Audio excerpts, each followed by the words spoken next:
Okay, we're gonna get started.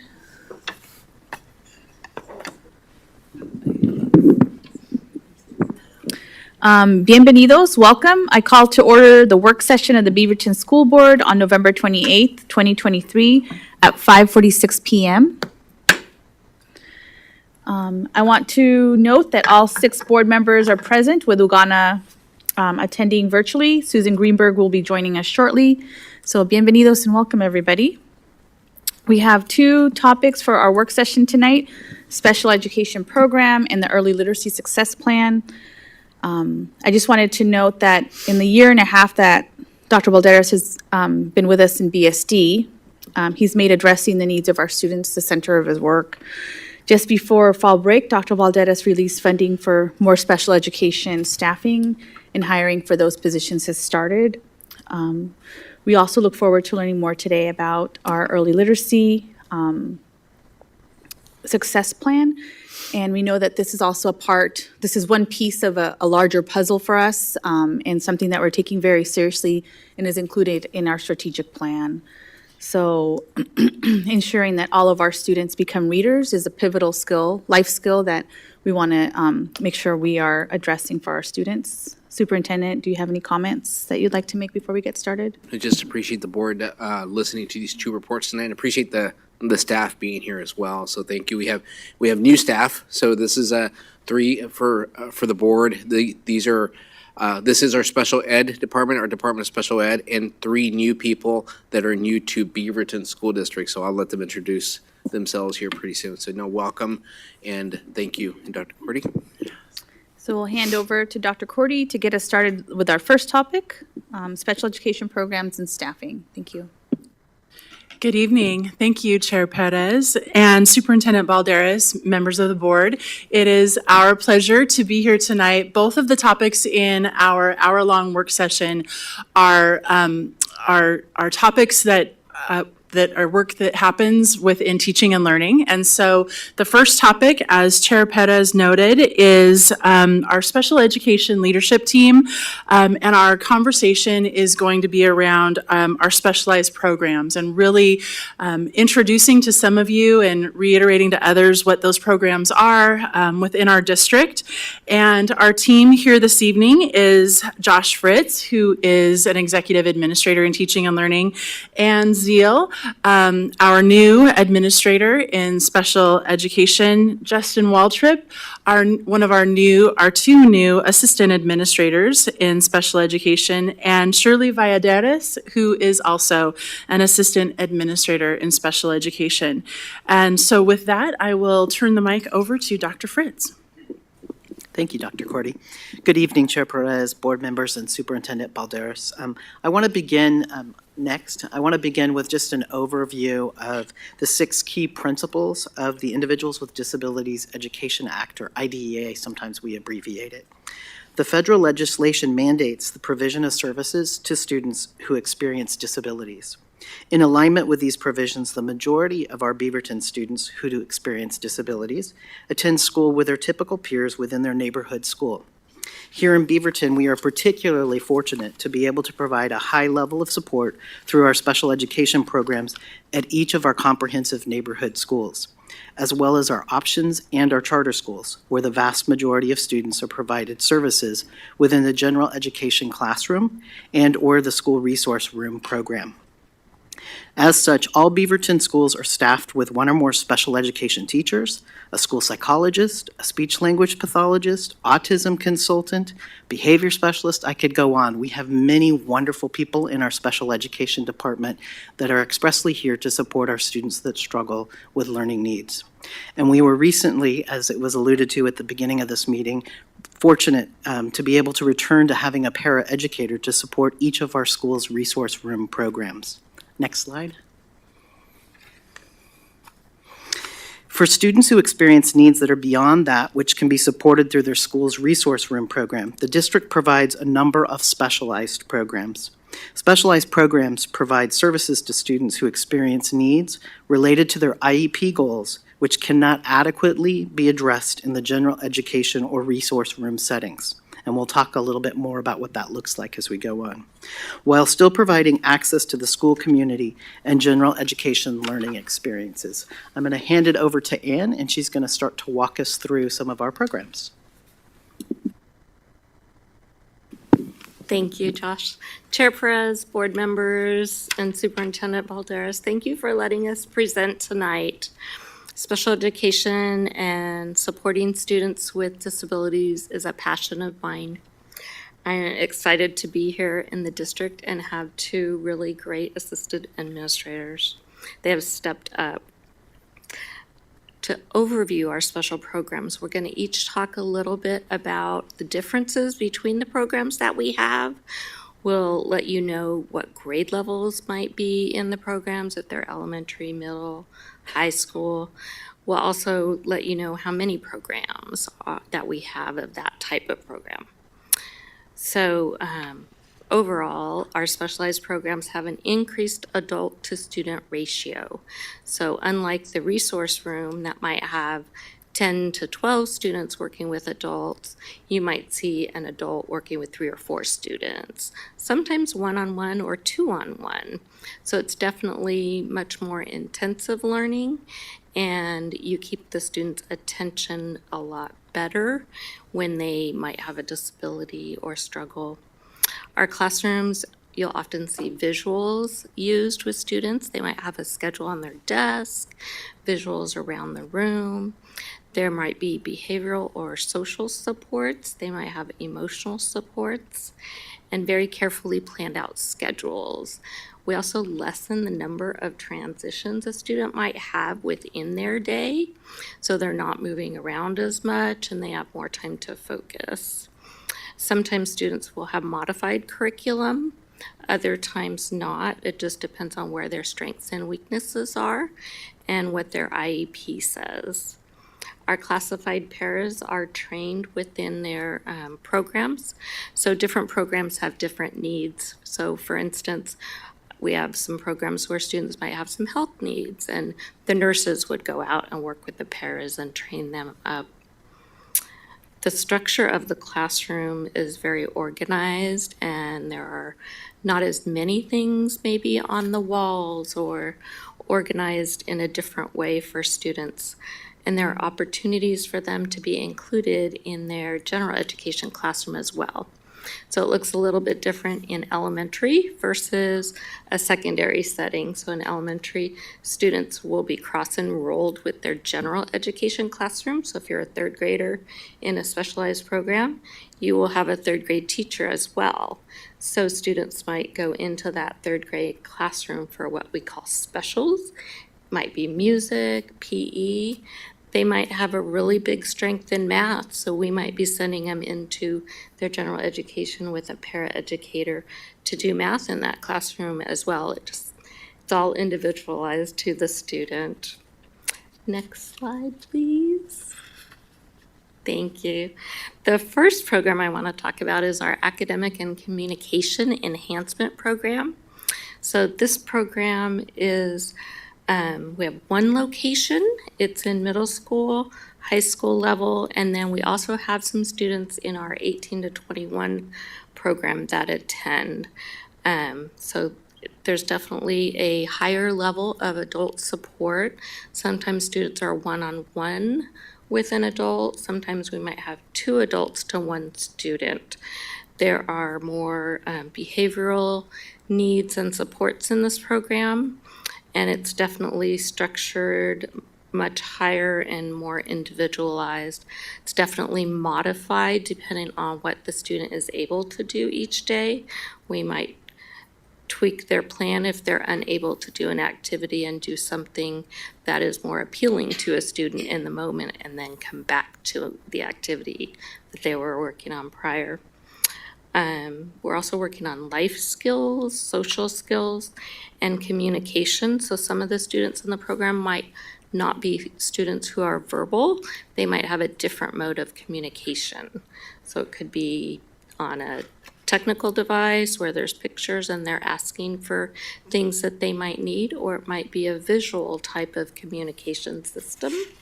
And some students can talk. There are also spaces within this program where we can help students with their behavior. If they're not able to stay with the entire class, we might work with them one-on-one in a smaller space. And we're also teaching pre-vocational skills in the academic and communication enhancement program. Next slide. One question I have, as you go along, if you can kind of give a general idea of how many, like, programs do we have in our district about, that are, like an ACE, like how many classrooms? There's about? one. There's one in the Yeah. entire district? Okay, that's Yeah, helpful. Just one location at CAP Center. Okay, thank you. Thank you. So the next program is the Academic Learning Center. It's called the ALC. We serve students in elementary, middle school, and high school. There are 13 classrooms in this particular program. There's 4 in elementary, 3 in middle schools, and 6 in the high school. So this program is for students with developmental needs. They are working on social skills, life skills, also working on different modes of communication, like I described in the previous program. Lots of visuals. They might be using a token economy to work for a preferred activity. So we might be giving, sometimes we'll have different boards where they're doing 1, 2, 3 things, and then you get to do something fun that you enjoy, and then we go back. So first then, we call it. There are opportunities also to access adaptive motor skills. So when students are doing physical activity, recess, PE, free time, they have different types of equipment they might need to use. So staff have access and are trained on that. Students may also have a safety or a behavior support plan.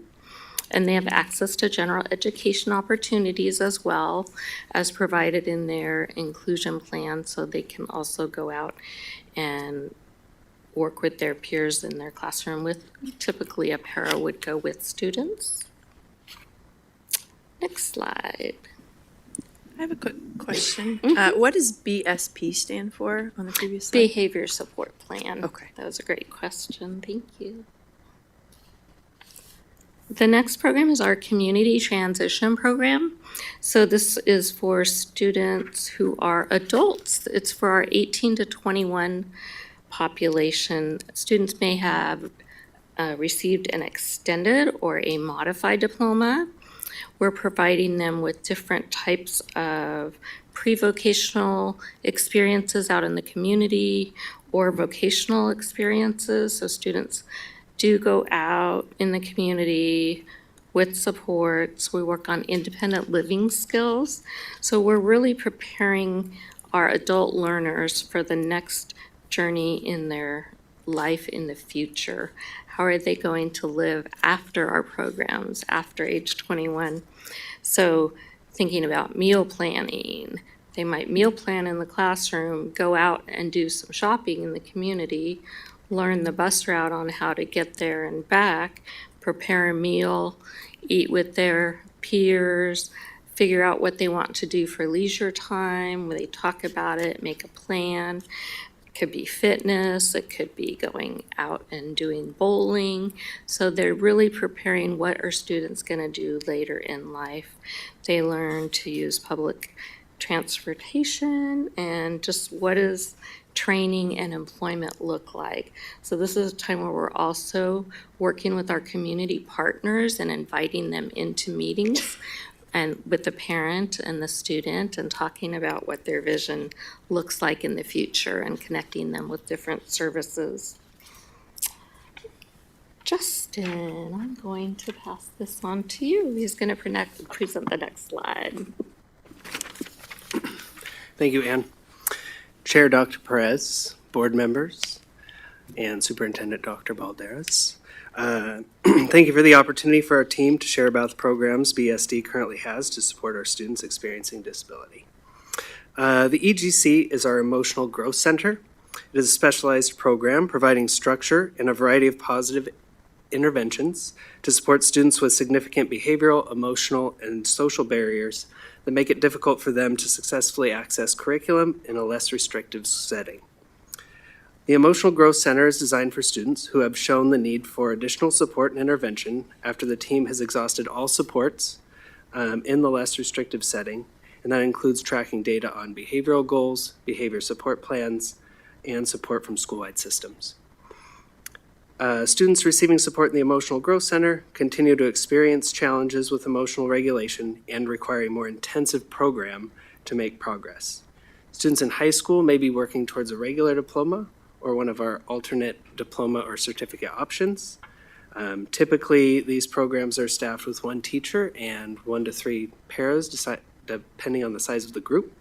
And the program also has the support of a school psychologist and mental health specialist through the consult model. Currently in the Beaverton School District, we have 16 EGC classrooms, where some of our schools support more than one classroom. So at the elementary level, we have 4 elementary schools hosting classes. 3 of those schools have 2, 1 has 1. We also have 5 middle schools and 4 of our high schools. Next. Students that receive their services in the Emotional Growth Center generally have the class built into their day at the elementary level or listed in their schedule at the secondary level. And students also have the opportunity to access the classroom for support with regulation throughout the day if the need arises. All of the programs that we offer are designed to support our students with IEPs and are focused on building student skills so that we can access their education in the least restrictive setting. For the Emotional Growth Center, the focus is building skills, fading supports with the goal of exiting the program at some point. Next slide. Now I will speak about our Emotional Learning Center, or our ELCs. This program provides intensive specially designed instruction and necessary related services in emotional regulation, behavior, and social skills. The 2 key differences from the Emotional Growth Center that I just talked about is that it's a highly individualized setting and focused on individual structures and routines, and that counseling services are provided and there is classroom consultation with a mental health specialist and social worker, and that's an essential component of the program. The program is designed for students who have shown the need for additional support and intervention after the team has exhausted all supports in a less restrictive setting. And these students continue to face challenges with emotional regulation and require a more intensive program to make progress. Just clarifying, these are at particular schools as well? Because I know you gave a list of schools, so this would also be part of the schools you listed for the other? So no, the ELC, we only have 1 ELC classroom in the district, and it is at one of our elementary schools. And that's K-12? It And ELC is just for only elementary? K-5. K-5. And what about the one before? That is K-12. Okay. Sorry, for the EGC, you didn't mention, I think I missed which schools they were at. Or how many programs we had. All right. So I talked about key differences. There's also key staffing differences for the ELC. Oh, I think there's a question. sorry. So, For the EGC, the one just Oh. before, because you're comparing, so the ELC is for elementary, and the EGC was in how many schools? The EGC, I believe we have 16 classrooms. That's a 16 one. If it's okay, I'll just jump in here. Oh, because it was 2 slides, sorry, we're Right, good. Yep, sorry. And they're different programs, so I think sometimes what can be a little confusing, I feel like we're talking alphabet soup anytime we're with special education. Both of these programs, the Emotional Growth Center and the Emotional Learning Center, they're both really focusing on behavior and emotional needs of students. It's different levels of services. And so our Emotional Growth Centers are really what we have elementary, middle, and high. And that is where the majority of our students that are on IEPs get their behavioral supports or emotional supports. This is a highly specialized program, and there's only 1 classroom in the district. Again, that's just based on how many students need that level of support. Thank you. Thank you.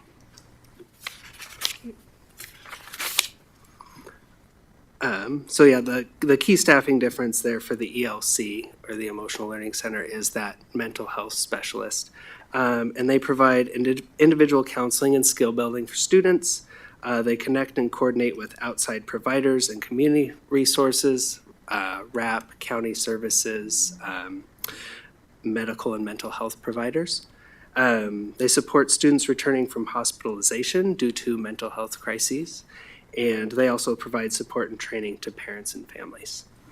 Susan Greenberg has a question for you. Yeah, so I have a clarifying question. When you're talking about counselors, are you talking about specific counselors that are also assigned to a school, or are they specific counselors that are assigned to this emotional learning center? So it's a mental health specialist, social worker, and he provides the counseling services.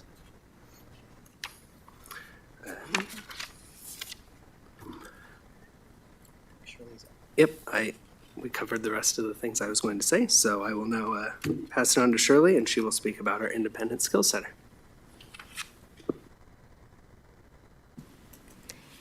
Thank you, Justin. Good evening, Chair Dr. Perez, board members, Superintendent Dr. Balderas. Thank you for this opportunity for us to share about our specialized programs. Today, I will be speaking about the Independent Skills Center, also known as the ISC. The Independent Skills Center is a highly structured specialized program for students with significant developmental needs in the areas of functional communication, behavior, functional academics, pre-vocational skills, independence, self-care, and life skills. The program utilizes a modified curriculum that supports students with their functional academics and adaptive skills. The additional supports that are in the ISC are supports that students need, and those are embedded within the program. For example, First Then, board, token economy, additional transition queuing, clear expectations, and a more individualized schedule. Next. The Independent Skills Center has multimodal communication, and multimodal communication could be, for example, augmentative and alternative devices, pictures, choice boards, speech, and gestures. The Independent Skills Center also has integrated sensory supports that could be, for example, sensory tools like a weighted blanket. There are also visual supports that are for students to support them with completing tasks. The program has opportunities for additional opportunities for motor skills development, and in addition to that, students are supported with visual schedules in order to complete their routines.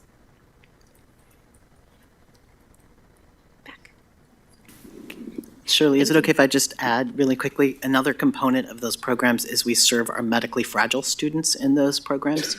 So not all of the independent skills centers, but a number of them at the elementary, middle, and high also are staffed with licensed nurses to provide nursing support to students that would otherwise be unable to attend school.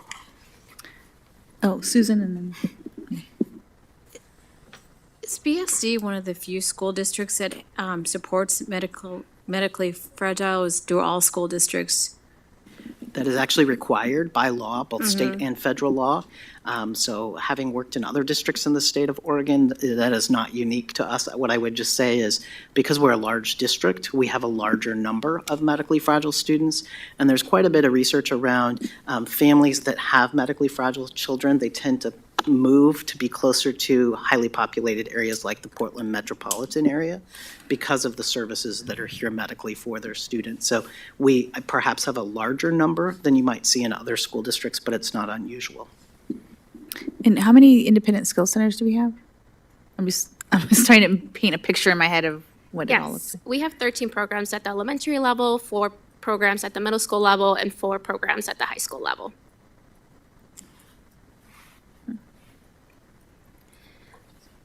Also, the Independent Skills Center has direct and indirect nursing supports, and those are implemented within the classroom setting. There are additional behavior supports that are individualized to support students' needs, and that can include like behavior support plans or safety plans. And I covered how many programs are at each level. Thank you. Up next is Justin, and he will talk to us about the social communication classroom.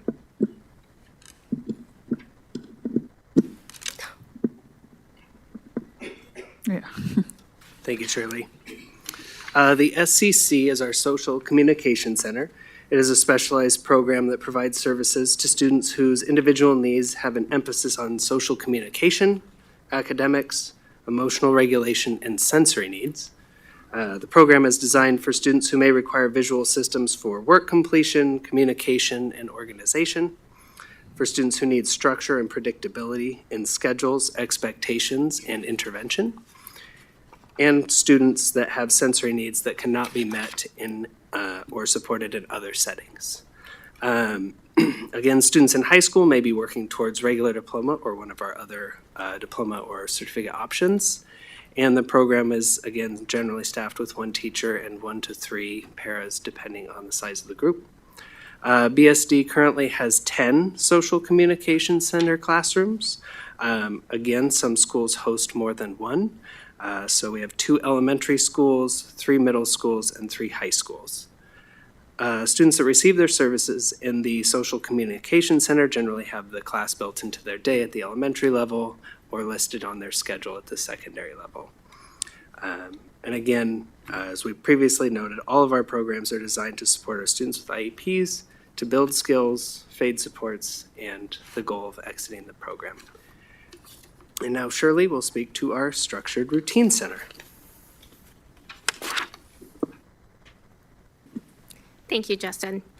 The Structured Routine Center, also known as the SRC, is a specialized program that focuses on behavior, communication, social skills, adaptive skills, and modified academic instruction.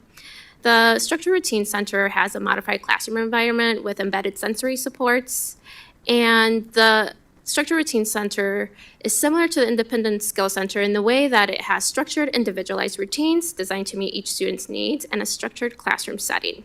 A difference from the Independent Skill Center and the Structured Routine Center is that the Structured Routine Center has less additional supports embedded within the classroom setting. The program utilizes discrete trial training to break down skills into smaller components and pivotal response training to teach language and social skills. You will see that in a Structured Routine Center, students are going from group to group and staying in that work setting based on a delayed reinforcement schedule. The students are also staying in a longer work system compared to a student that is in the ISC that may be in a work routine that may be shorter. There are also behavioral and social skill supports individualized to student needs, and that could be, for example, a behavior support plan or a safety plan as well. You will also notice that in a Structured Routine Center, students are referencing a classroom schedule more independently. And in addition to that, they are looking for environmental cues within the classroom to transition from one routine to the next. Next. There are also supports and accommodations for individualized behavior and sensory needs. An example would be like scheduled sensory breaks. And there's a focus on modified curriculum, functional life skills, behaviors, social skills, and communication. Lastly, there are 9 programs at the elementary level, 4 at the middle school level, and 4 at the high school level. Next. This brings us to the end of our presentation about our specialized programs. Thank you for your time. Does the board have any questions? Sorry, Melissa?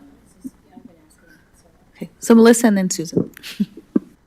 Okay, thank you so much for sharing this information. I did ask before this meeting about the Special Education Parent Advisory Council, and we found out that it hasn't had a chance yet to meet, and so we haven't had a chance yet to learn from that advisory panel. And I know you all are new, so based on your experiences so far, though, what would you predict that the parents on the advisory council would say are the strengths and the areas of growth for our specialized programs? I can't answer for the parents because we're so new. I think we're just finding our way and we're meeting parents in IEP meetings right now. So just getting a few months of feedback isn't enough, I would say, for me to get a read. But we are continuing the Special Education Advisory Committee and we are just now setting up our first meeting and have just gotten access to the Facebook account. So yeah, it's going to continue. Okay. And Yeah. I understand with you being so new, I understand the transition. I'm eager for you to learn from the group, and I'm eager Yes. for us to learn from the I'm group too. excited about Can I that. ask a follow-up question? Sure. So same question about staff. I know you're new, but what would you predict, and I hope maybe you're chatting with staff, what would you say the staff who are supporting students in these spaces would say are the strengths of the specialized programs, and where would you say they have areas to grow? I think the strengths are we have really great special educators and specialists in our building. We have lots of supports for our students. We have autism consultation. We have behavior specialist support. Our nursing staff, we've got nurses as well as classroom nurses and health aides. So I think some of our staff would say that's a really unique situation to have that type of help in a building. And in terms of our special educators, we have had a little bit of trouble filling sub positions for our paras. And that's been some feedback. And so we have been graciously working on that with Dr. Balderas. Thank you. So it looks like everybody has questions, so we'll go Susan, Sunita, Justice, Tammy, and then we'll wrap around to Ugana as well. Well, first of all, thank you for this presentation. I have one comment and then a question. So my comment is I'm not going to say I assume. There are students out there with needs that are really intense. And I'm assuming, and I may have missed this, that there are aides that come from the outside to assist certain students that need that extra support, and I don't know if that was addressed. I mean, I know, like, some students need one-on-one, and sometimes that comes from, like DHS, or that doesn't have- DHS does not come in. Oh, So all okay. services that, so let me back up a little bit. Yeah. Under IDEA, the federal legislation, Yeah. as well as state legislation, we as a student's resident school district are required by law to provide all the supports they need during their school day. School day, okay. And I know that can get a little messy. Sometimes families will talk about, but I need help at home or I need help after school. But we're required to look That- at the school day. So really what we're talking about is from the moment a student gets on the school bus to the moment they get off the school bus at the end of the day. So we do have nurses that go out or paraeducators and ride the school bus to school with students because they need that level of support. Certainly, in addition to the standardized staffing, we have what we refer to as additional adult assistants. So there are students that, above and beyond the staffing that's in a specialized program, they might require that additional assistance, but it would not be DHS or any other community partners. We are required by law to provide all that. I appreciate that distinction, because, I mean, I know people that have that support in their home and it's a lot. So, I mean, what I'm going to say is that to acknowledge that a lot of our families have a lot of struggles, dealing with their students in school, and then at home, there's a lot of extra support that needs to happen. And I just want to acknowledge that it's an extra need that our parents have and support. So I want to echo what Melissa was saying. The other question I have is more just in terms of the data that was received today, which I really appreciate, very interesting and important. But for me, in terms of visualizing like the different programs, it's great to read what everything is, but it would also be nice to see a chart of names with specialized classroom to kind of designate like how high the of are in for those I hear you, and what I would say is I would invite board members to come and visit our programs. That's the best way. because these programs are serving students that are on individualized education programs, it's not so easy to say, well, this program serves this type of disability or this type of need. I'm just Okay, talking sorry, about. maybe I misunderstood. I'm like, there's classes that are just, you're in an enclosed classroom and you're not gonna go anywhere else, but then there's other classrooms where they might do specials. You know, so that's what I'm saying. I'm not Yeah. like addressing what everybody's needs are. It's more of like what those programs specifically, like I don't need maybe I'm not articulating. Yeah, no, I understand what you're saying. The challenge here is back to that very first slide where it talked about the six key principles of the IDEA. One of them is what we call FAPE, or the free and appropriate provision of public education. Another is the least restrictive environment, or we say LRE.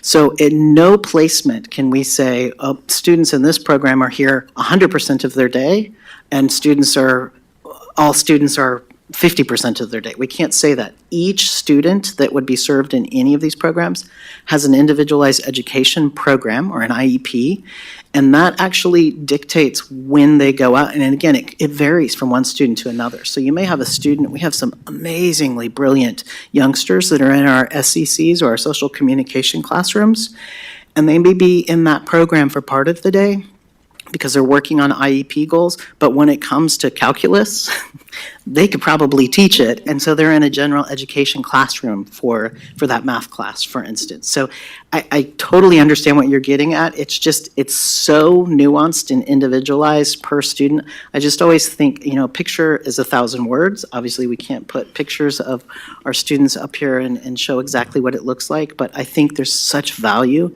in visiting the classrooms. Each of them is so unique and specialized. If you haven't been to the community transition program, you just need to go and see what our students are doing. It's really amazing. I just want to say it's 6:23 and we have another topic to go. So we'll go through our questions. And if there's questions that maybe don't get answered fully, then we can get a response from you later as well. So maybe another 5 minutes or so to 6. So Sunita?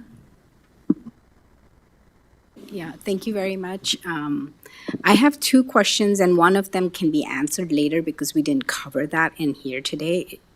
The importance of when a child gets tested and gets into the program plays a very important role in the learning, when they get that help when they need it. So if somebody can send me or you can talk about it, what the testing process is for the kids.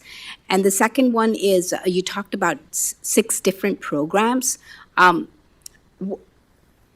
What's the demand and supply type?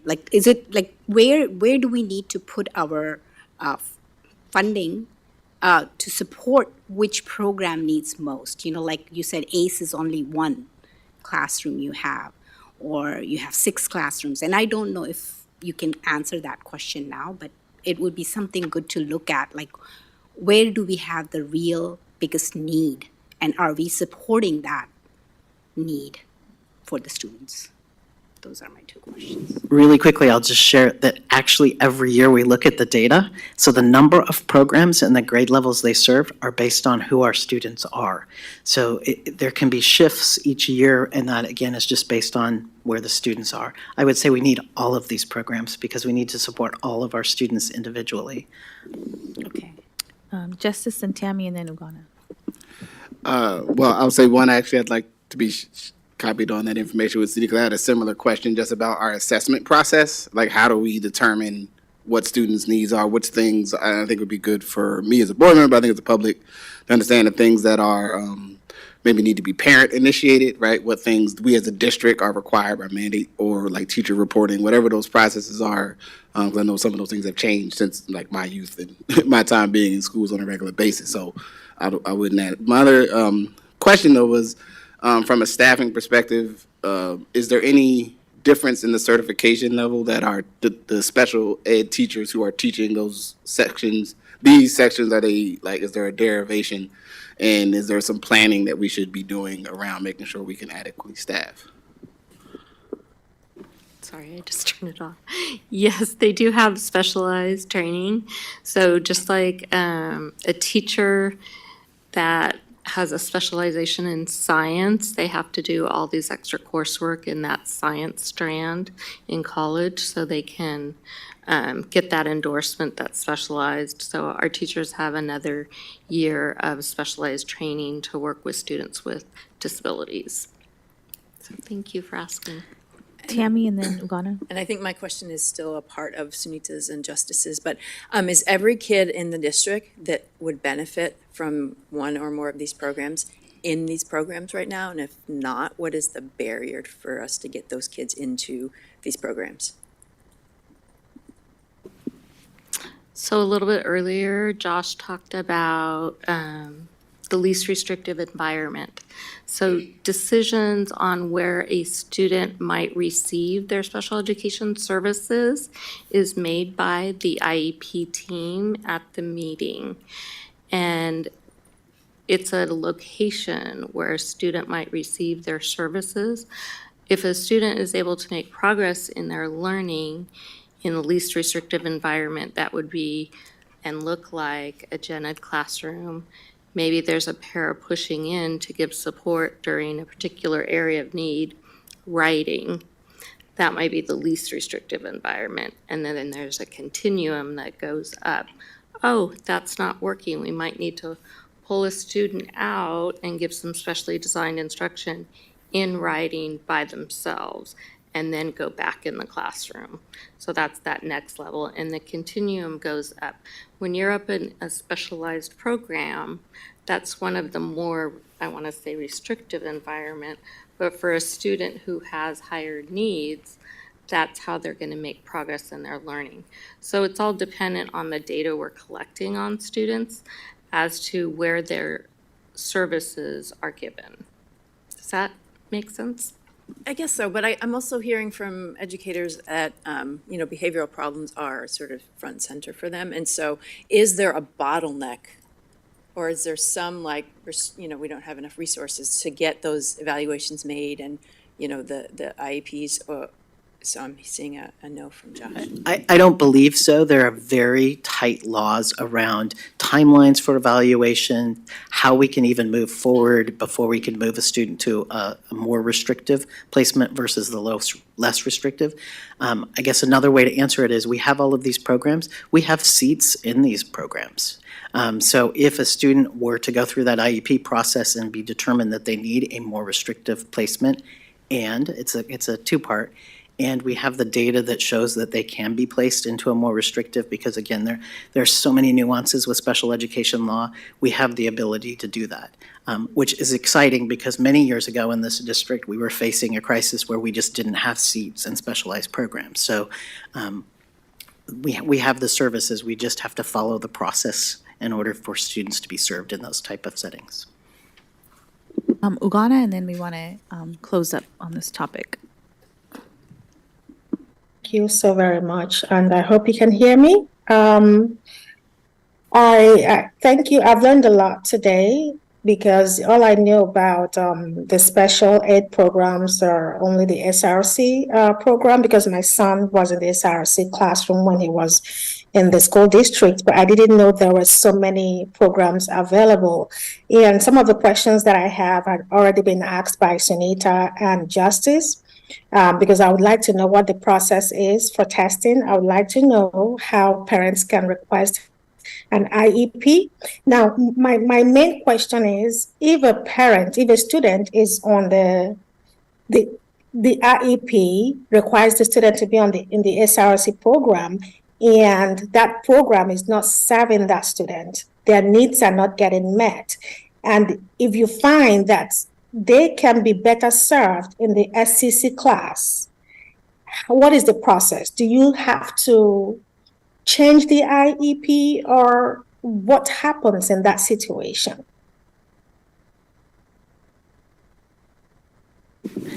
Yes, that would be a different placement. And so again, it would be looking at the student's IEP goals and objectives and determining whether or not they're making progress in the setting.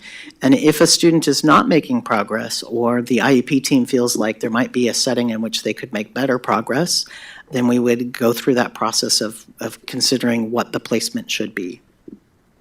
And there are certainly students. Follow-up question. can a parent make a request for an IEP to be reviewed? Yes, by law, a parent, well, let me back up. An IEP is reviewed annually, so that's a requirement that happens with all students and all IEPs every year. But anytime an IEP team member, which includes the parent, feels like it's warranted that they should return to the table, so kids grow and change. And so there are times when it doesn't make sense to wait 12 months before you come back to the table. If there's a reason for the team to come back, they can certainly consider that. But absolutely, a parent is part of the IEP team. And I always encourage parents to keep an open line of communication with their child's special education provider. Thank you for answering that question. And the reason I asked that is I, as a parent, made several requests for an IEP meeting for my son, severally. And I'm on the school board. I made several requests, but none of those were granted. I was never given the opportunity to have my son's IEP reevaluated. I had to pull my son out of the BSD to move him to a private school where I drive 45 minutes to take him to school and back. So if that could be done to me, who is on the school board, imagine what parents are going through. So I just want us to realize that there are so many parents who have needs, who their kids, their students have more needs than are being provided by their IEP, but nobody is listening to them. And I believe that because it happened to me, who is on the school board. I was never given the time of day to even come to the table and review my son's IEP until I made the last decision to pull him out of BSD. So I just want us to realize that and have a better means of communicating with parents. I'm very passionate about this because I'm very upset about it. I have not gotten over it. The way I was treated when I was requesting for help from my child, it was not given to me. I was never given the opportunity to come to the table to review his IEP, despite the fact that I made several requests to have that done. So I just want us to have that in mind, that there are parents out there who are frustrated. And it's not on you. I'm just venting tonight. So just putting it out there. Thank you. Thank you, Lana. And I think that maybe some of the questions that we've asked, if that those could be answered in our memo, that would be really helpful. And then I don't know if Lugana would like somebody to follow up with her after this meeting, that would be helpful as well. She can let her know, or maybe you all check in with her and then we can see what next steps. And then maybe made me think, what Lugana was saying made me think about how do we communicate with our parents? And maybe we can do something with communicating with parents about how to, if something is up, who do they go to? Who do they talk to? And I heard you mentioned maybe connecting with their teacher, their SPED teacher, and if that's not working, then who would they connect with? But Yeah, I absolutely. I think it's important. It always starts with the teacher or the special education provider. But if there's ever a time where a parent doesn't feel like they're getting a response or being heard, then they really need to include their child's principal in that so that we can come together and support. Because parents are a critical member of the IEP team in each and every child's education. thank you. And thank you to the new team. Welcome to BSD. I know that we have a whole schedule of dates that we are going to be out in schools. So maybe when we visit the schools, don't forget to sign up board members for those visits if your work allows. I know we all work too. But maybe we can visit some of those classrooms along that time. Thank you. We'll go ahead and move on to our next subject. We can go as far as 6:55 max on our next topic. So if we could have our team that's going to be working on literacy. If you could think about the presentation and leaving some time for questions maybe toward the end, that would be really helpful. And we can go till 6:55.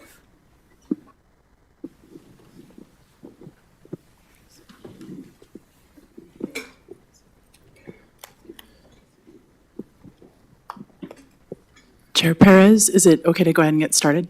Okay, thank you. While the team's getting situated, I will set the stage for our conversation this evening.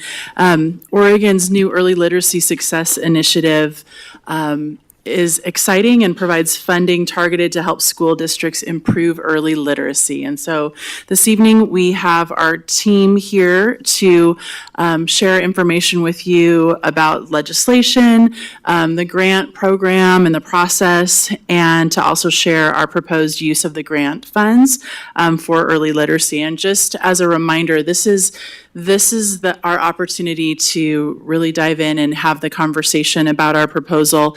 And in December, that is when our plan will be considered for approval in your business meeting on December 12th. And so our team here this evening is Josh Fritz, who you know and have met, Robin Kabrowski, who is one of our K-8 executive administrators and who also leads language arts content area, and Chrissy Lawrence, our elementary language arts TOSA, or teacher on special assignment.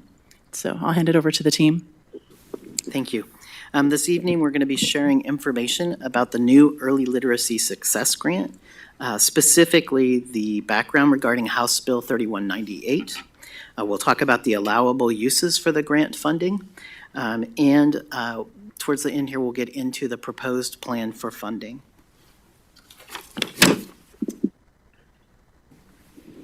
So we'll start with House Bill 3198. In June of 2023, the Oregon Legislature established early literacy as a top priority through House Bill 3198. In creating the Early Literacy Success Initiative, 4 goal areas were identified. Increase early literacy for children from birth to 3rd grade. Reduce literacy academic disparities for student groups that have historically experienced academic disparities. Increase support to parents and guardians to enable them to be partners in the development of their children's literacy skills and knowledge. And finally, increase access to early literacy learning through research-aligned, culturally responsive, student and family-centered support.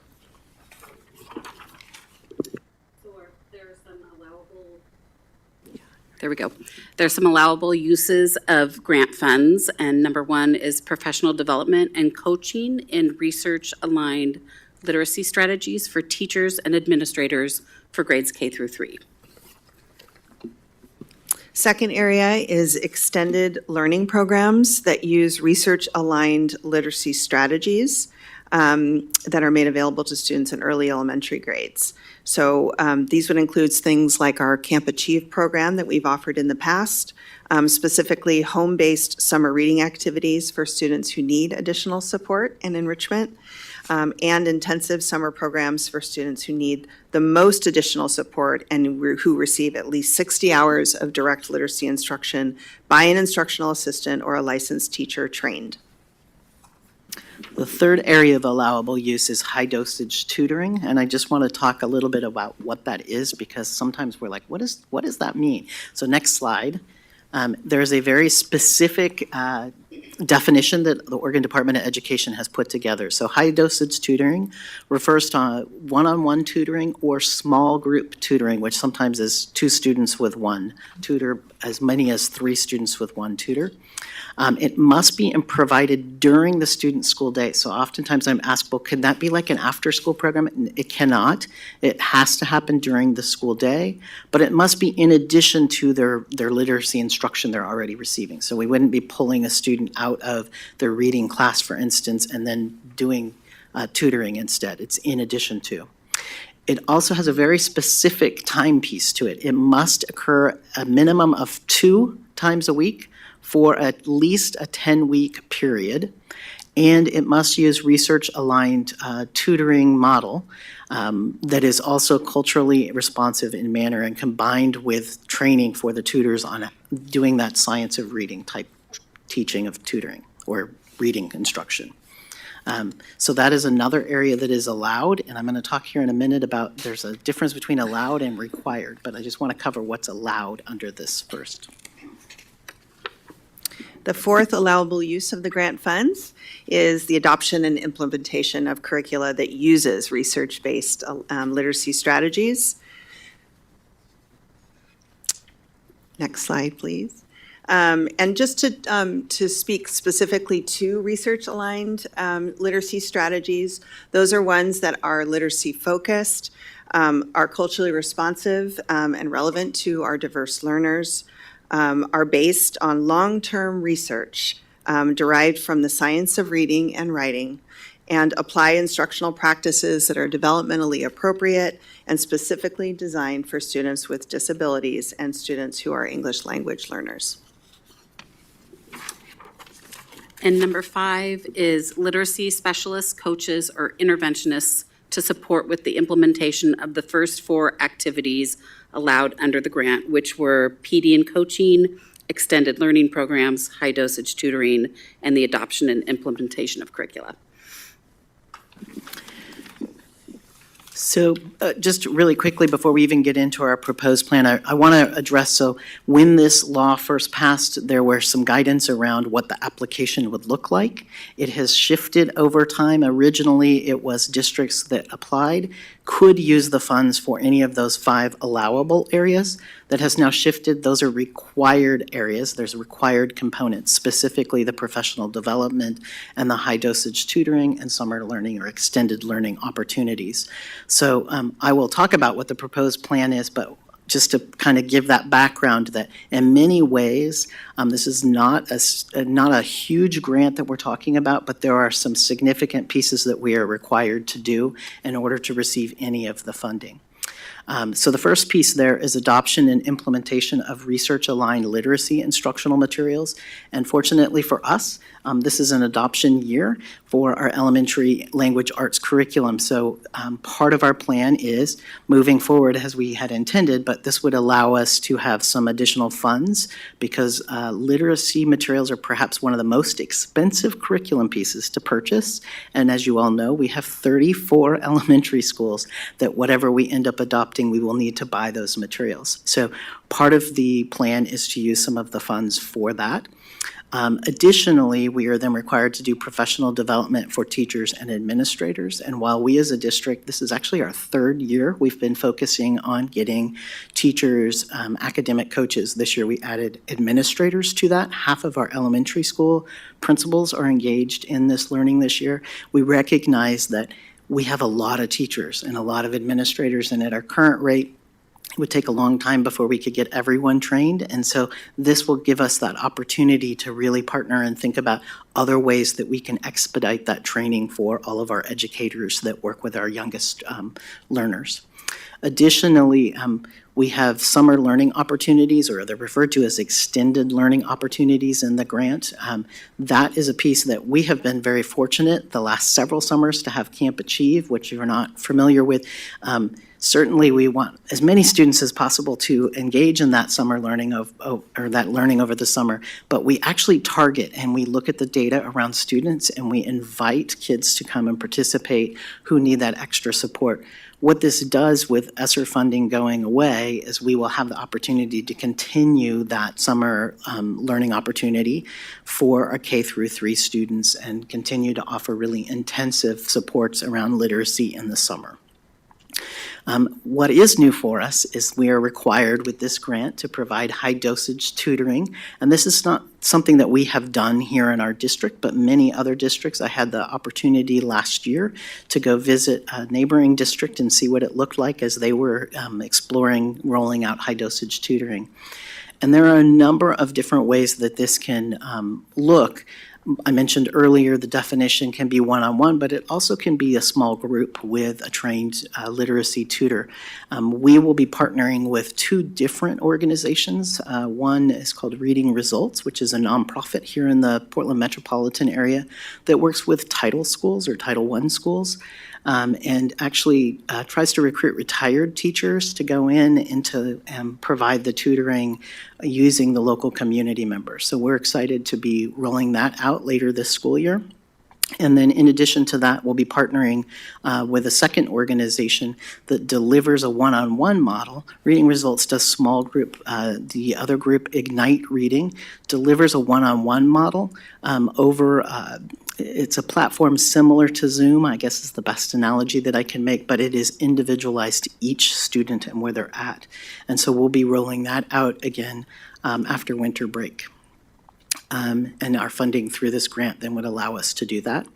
And then in addition to that, this is one of those integrated grants. I'll be talking later this evening about SIA and the integrated grants.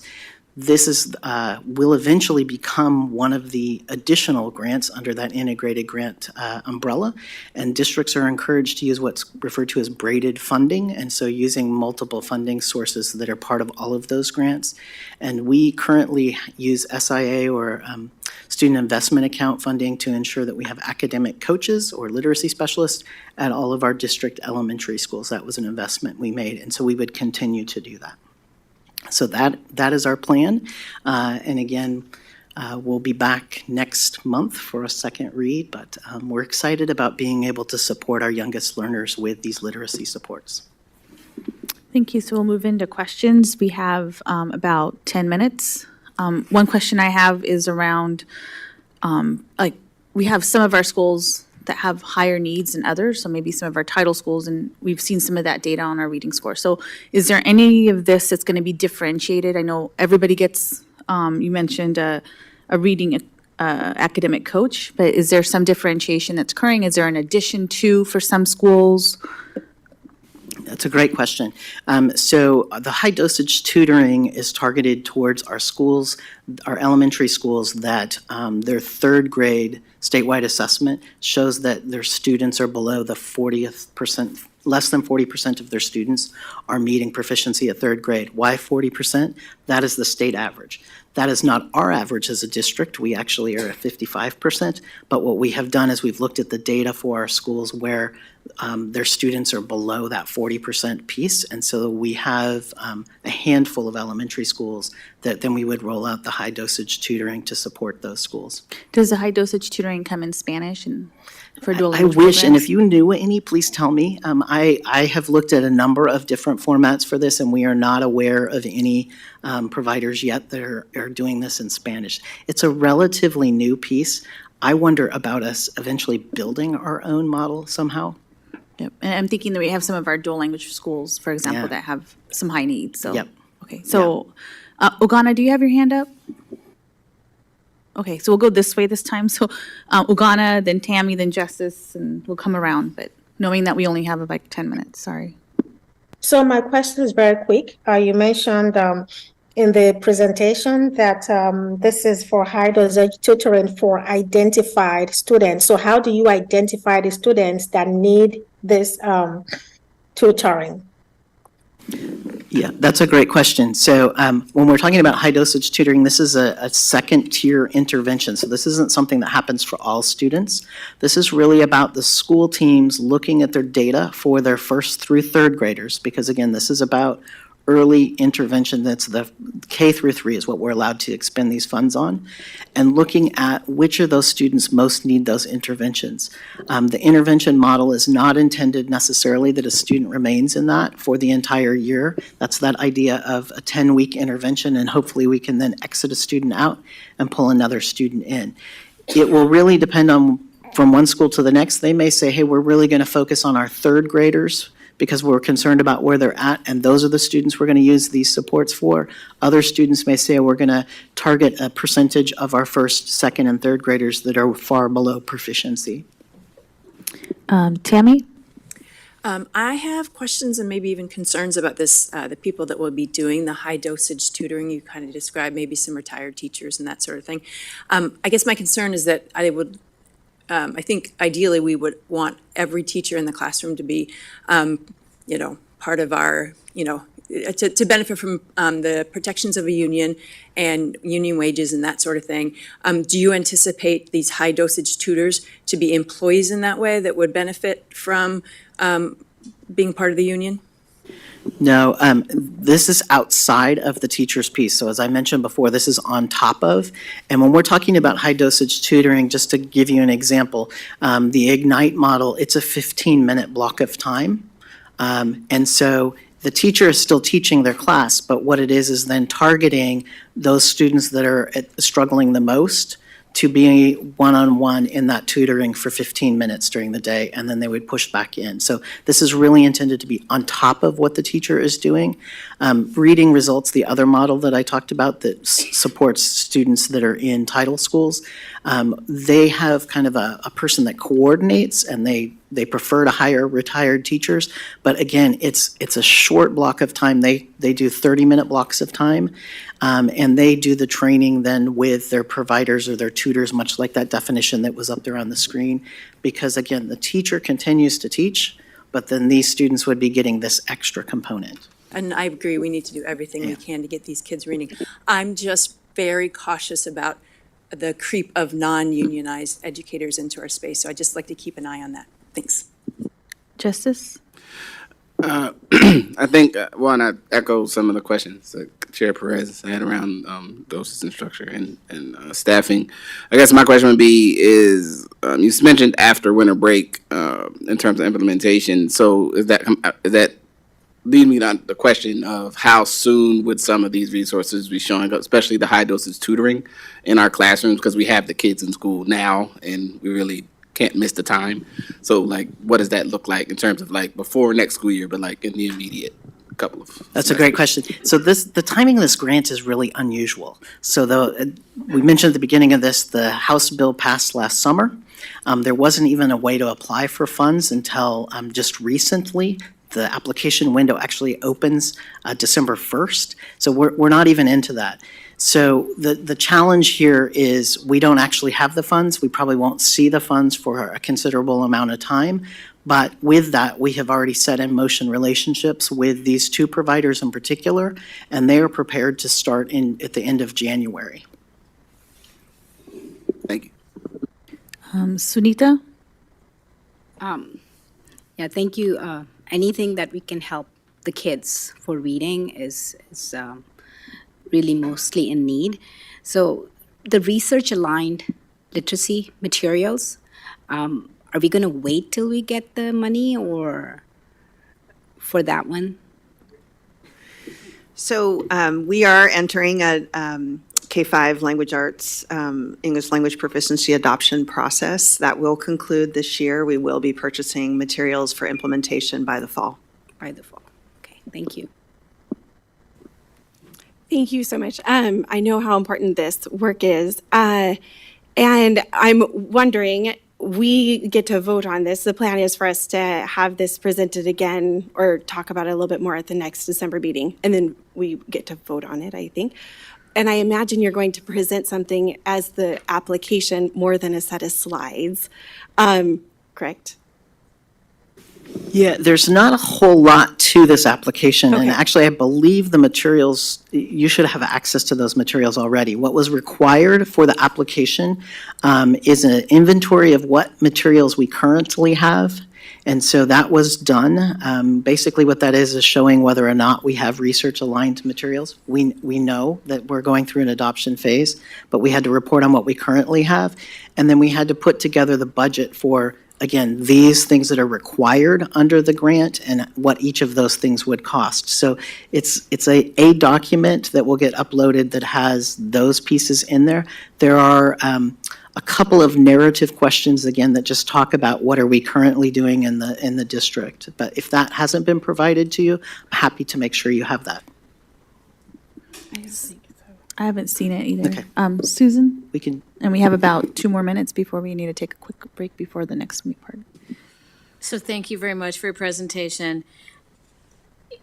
So I'm just clarifying this. So we're approving this this proposal that's the early literacy success plan. In order to get to go for the grant, we need to do this pre-approval. So I see the shaking of heads. So the answer is yes. It seems kind of backwards to me, but yes. And then the question is, are we already doing some of these, even if this is our goal to get a grant to do it, but are we already going forward with some of these, programs, even without this grant? yes, even without this grant, we would be doing an adoption this year. So that was, sorry. are we in practice, I guess my question is, it not necessarily just the curriculum, but some of these other, early learning focused items that are on here, are we doing any of these prior to having? Right. So there are 5 things on this plan. 4 of them we are currently doing or have been doing, like, obviously, we're not doing summer school right now. We have in the past couple of summers. The piece that would be new to us is this concept of high-dosage tutoring. That is something we've not previously done as a district, but again, it's a mandated piece in order to apply. Okay, so I think we need to actually come to an end for this topic. We will be seeing this topic again. If there's extra questions, we can send them in to Josh and the team as they come up. And then I think we're going to adjourn this part, take a 3-minute break, and then start the next part. So we've completed our study session and have a few minutes for a brief break before we begin our business meeting at 7 p.m. The November 28th study session of the Beaverton School Board is hereby adjourned at 6:00.